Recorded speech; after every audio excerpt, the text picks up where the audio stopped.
Hello, everyone. Welcome to Online Seller UK podcast. My name is Prabhat, founder at Online Seller UK. And today we've got really another interesting topic, actually, which is maximizing refunds for Amazon vendors.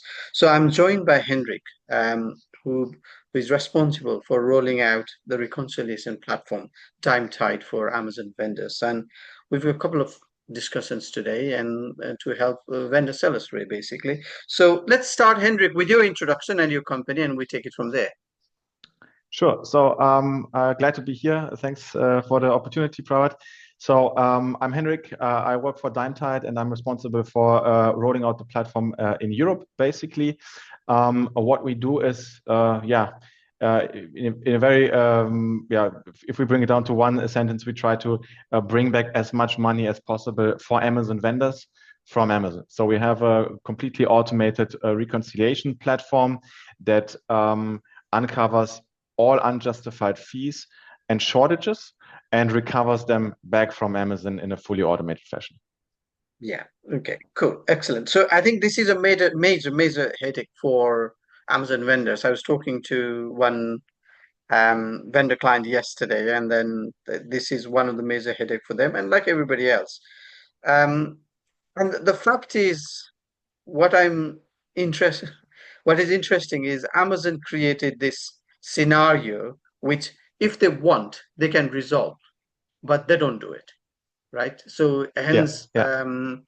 creatives like yourself is coming with the different ideas of helping the vendor seller. So, um, so what level of um, problems or refunds that's Amazon vendor needs in general that we are seeing in a regular basis?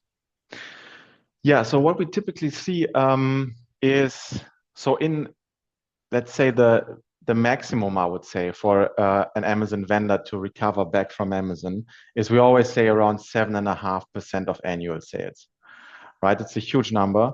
That's obviously the maximum that we can get back for Amazon vendors if they don't take any actions of recovering funds already by themselves. Now the topic has matured a bit, and vendors, they are taking measures, because it's obvious that every vendor loses a lot of money with shortages.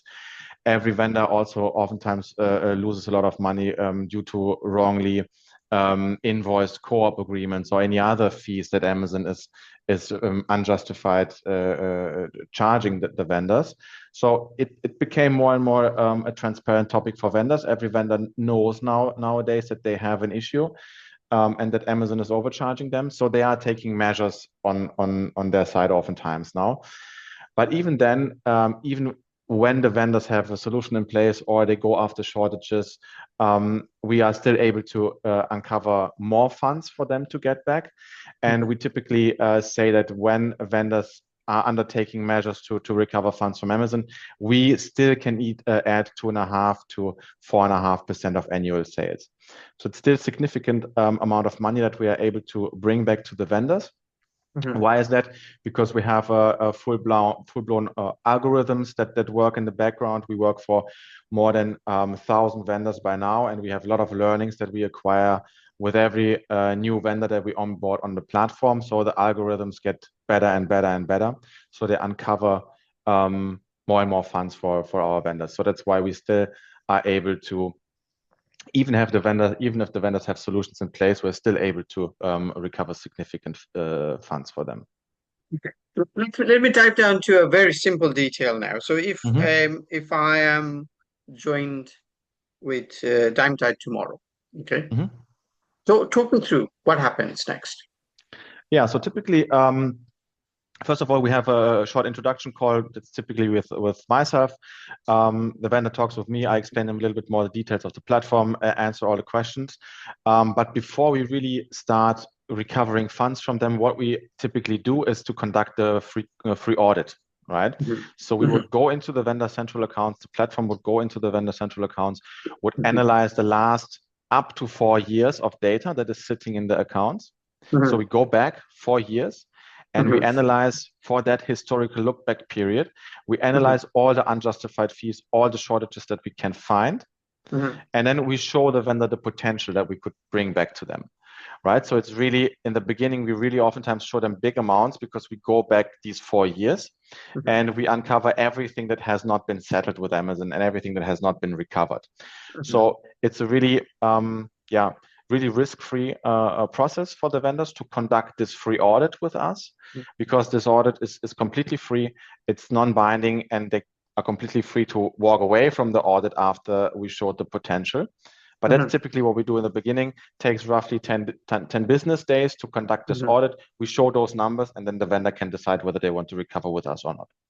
Okay, let's say I decided to go ahead. What next? Yes, when they decided to move forward with us, it's very, very easy.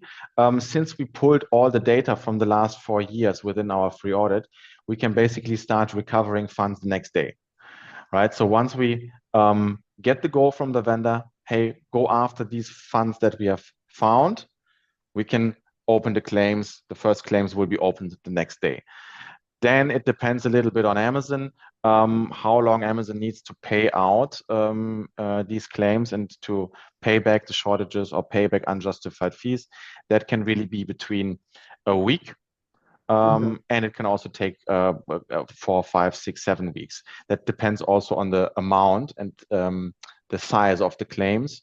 The bigger the claims get, if we, for instance, open a 100K claim, something like that, then it typically takes a bit longer than if we open a claim for 20K, right? So, but to answer your question once more, we can start recovering the next day when the vendor wants us to. Okay, so you mentioned very nicely we. So do I, as a vendor, get involved in this process? Yeah, almost very, very, very little. The whole platform is designed in such a way that we really want to take the work off of the vendors' resources so that they can focus on their core business. So the identification of all those funds that we can get back is completely automated. Also, the opening of the claims is completely automated within the platform. Also, reopening claims, following up with Amazon. That whole claim management process is fully automated in the platform. Now, still, the vendor has a little bit of work to do, but this is mostly only monitoring work, right? We provide a lot of reporting on our activity, on our success rates, etc. That is something that the vendor typically wants and should look at how are you working, are those funds coming back correctly?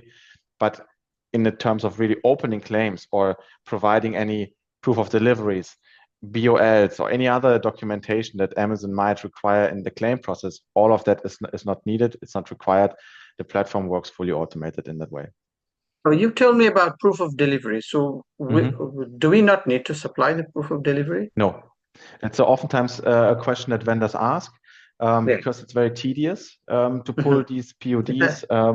They oftentimes don't have them in a structured form, and then oftentimes Amazon declines them, right? You provide all of those PODs, and then Amazon says, hey, we don't accept it. So what's even the point of providing them, right? It's very, it's not a nice process there. And the platform, the algorithms are built in such a way that we don't need PODs, we don't need BOLs. How do we do that? We basically analyze sales data, return data, delivery data, etc. And based on that data that we stitch together in such a form that we can bring forward to Amazon and really undermine our claim and say, hey, the data provides shortages have not been happening here, or shortages have been happening here. So we can basically construct a complete picture just from the data without needing PODs or BOLs. Okay. Okay, I think you've answered seamlessly on things. So one last question before we close the podcast. So some people might be already started to do things, obviously, a very common thing, and some people may have used another platform, for instance. So give me a sort of solution on the both cases, please. Yeah, so for both cases, we are happy with working with vendors who don't have a solution in place. Obviously, then there's more for us to recover.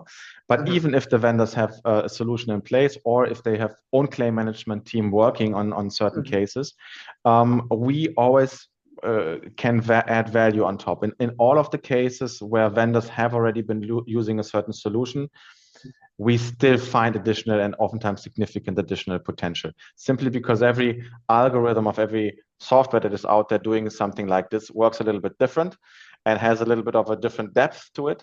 And we oftentimes, actually, we always find additional potential when we come in as a second provider. We also integrate with other solutions seamlessly because we don't open claims twice. We can also only focus on certain years that maybe the vendor has already written off and that they're not working on anymore, so that we can really come in as a second instance to clean up after the vendors, right? To clean up after the existing processes or tools to maximize the refunds for the vendors. Okay, let me reiterate one question on the previous case. So I'm a vendor. I've not used any tools, but I've started the claim process maybe last month, maybe a few months back. I may have failed or whatever. So in those cases, also, will your system can rerun the claims? Yes, well, that depends a little bit on how oftentimes these claims have been opened. Typically, we can open a claim a second time. We would try to do that if it's possible, and sometimes it's simply not possible. It's a bit case by case, or due to how many times the cases have been opened already before us. Okay, excellent. So, Henrik, thank you very much for your time. I think you must have solved problem of a lot of vendors who is looking for support on that. Obviously, there is a cost to that. So I'll let the vendors talk to you directly on finding a cost and things like that. So for now, I don't have any other questions. Before we end the call, so if somebody wants to just book a discovery call or free audit that you mentioned, where is the best place to find you, Henrik? Yeah, so basically you can use the Calendly link and book a call directly with me. Additionally, you will also find me on LinkedIn, of course. There again, the Calendly link is also tagged to my profile. You can book the same call with me over there. And yeah, happy to get in touch with any vendor who is interested. By now, we work for more than 1,000 vendors globally. We work for the biggest vendors on the platform like Levi's, Puma, Colgate, Nestle, Johnson Johnson, many, many more. So we are happy for any new vendor that is interested in working with us. Excellent. Thank you, Henrik, for your time today, and speak to you soon. Thank All you, best. Prabhat. Talk soon. Bye bye. Cheers. Bye.